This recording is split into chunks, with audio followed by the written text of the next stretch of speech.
Hiniling ni Senador Bong Revilla sa Sandigan Bayan na payagan siyang madalaw sa ospital ang kanyang anak na si Cavite Vice Governor Jolo Revilla. Sa ngayon, stable ang lagay ng nakababatang Revilla matapos aksidente umanong mabaril ang sarili. Saksi si Ian Cruz. Dahil sa tinamong tama ng bala ng baril sa kanang dibdib ng anak na si Cavite Vice Governor Jolo Revilla, agad naghain ng urgent motion ang kampo ng ama niyang Senador Bong Revilla na nakadetain sa PNP Custodial Center. Gusto raw ng senador na mabisita ang anak sa Asian Hospital sa Muntinlupa nang hindi bababa sa 3 oras. Gusto niyang ma-assure kung ano talaga yung kondisyon ng anak niya. Medyo distraught talaga siya, medyo helpless. Hintayin po natin lumabas kung ano man ang magiging desisyon dito ng Sandigan Bayan. Sa latest medical bulletin, stable na ngayon ang kondisyon ni Jolo na tinamaan ng bala noong Sabado matapos umanong aksidenteng maiputok ang nililinis sa baril na naka-issue sa province of Cavite. Nakalabas pa siya ng kwarto, opened his door which happened to be unlocked. At least one of the sisters na dinig yung putok, nasalubong pa siya while he was coming out of his room. And of course, nag-freak out na yung kapatid, no? Kasi there was just so much blood. And nakatakbo pa sila papunta dun sa kwarto ng nanay nila. Sabi naman ng talent manager ng mag-amang Revilla na si Lolit Solis, nitong mga nakarang araw, may mga sinasabi raw si Jolo na hindi maintindihan at malayo ang mga sagot sa mga itinatanong sa kanya.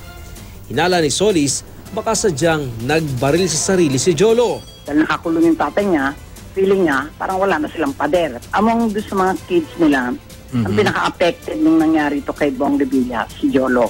Mariing itinanggi ng kampo ng pamilya Revilla na sinadyang pagbaril sa sarili. Kung ang isang tao ay meron talagang intensyon na saktan ng sarili niya, yung baril po itututok niya mismo sa katawan niya.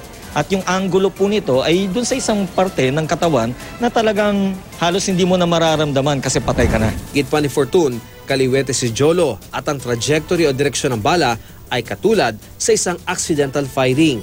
Nabarid na pumasok ang bala ng .40 caliber Glock pistol, 2 pulgada sa ibabaw ng kanyang right nipple at lumabas sa likod. Wala rin daw problema si Jolo at ang karelasyong si Jody Santa Maria. Tumanggi magbigay ng pahayag ang aktres. Last Saturday evening all the way the entire morning of Sunday, nandun po si Miss Jody Santa Maria at nagbabantay sa kanya. Yesterday po, bago po ipasok si Jolo sa operating room, nandun din po si Miss Jody. Bago naging stable sa ICU, kinabitan ng cardiac monitor, binigyan ng first aid at oxygen support si Jolo sa emergency room. Isinailalim din siya sa chest x-ray, CT scan at 2.5 operasyon para maglagay ng chest tube sa kanyang katawan. 0.5 litro ng dugo ang nakuha sa kanyang baga.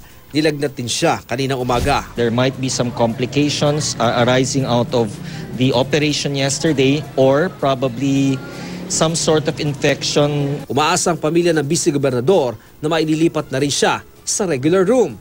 Handa raw makipagtulungan ng pamilya sa mga otoridad at i-turn over ang baril at basyo ng bala nito. Well enough by tomorrow afternoon to be able to talk to the police, no? Kasi kung meron pong tao na dapat ho talagang kausapin din ng police para ho maalis na lahat ho nitong mga spekulasyon tungkol dun sa nangyari, is of course it should be Jolo. Iniimbestigahan pa ng PNP ang nangyari kaya tumanggi maglabas ng impormasyon. Nakisimpatya naman kay Revilla ang kaibigang Senador Jinggoy Estrada na nakadetain din kaugnay sa pork barrel scam. Lagi namumugtong mata. Is really worried about this.